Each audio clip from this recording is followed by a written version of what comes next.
All right, let's talk stains. Honestly, I have 100 questions, 100 different stains.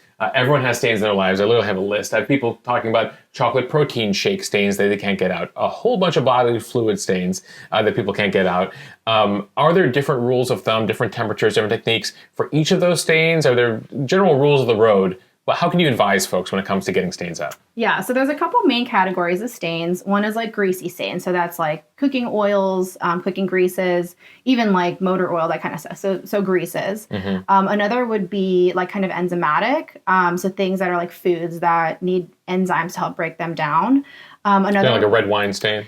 Red wine is actually more of a what we call a bleachable stain, so that's kind of the other category. So where there's a really like there's a high pigment involved, and so being able to color safely bleach out those colors is important for stuff like wine.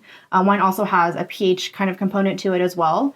But those are so the like greasy, enzymatic, and then bleachable are kind of the main some of the main categories. Another would be like particulate, so that's things like straight up dirt, so particles that can get caught up into the fibers. So those are some ways to think about it.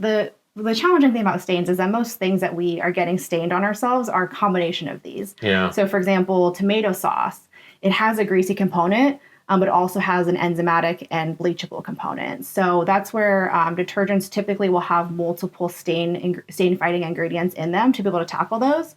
But if you really kind of want to get the best chance and the best first wash experience with those stains, there's some different ways to tackle them. When you think about pre-treating, that's kind of where you're going to get the most power if you are, using the right product for the right type of stain.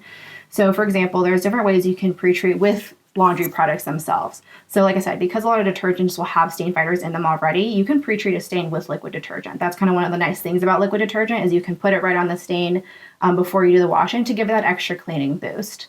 And so stains... Is there a certain amount of time that it needs to sit? At least like 20 minutes. You could do it even longer than that. But give it some time to sit. I usually also wet the stain before I put the liquid on because sometimes the ingredients are activated by that water. Pre-treating with liquid laundry detergent is one option. You can also do a powder soak. So actually taking something like a Tide with Oxy powder and dissolving it in water first and then soaking items into that can also be a way to pre-treat.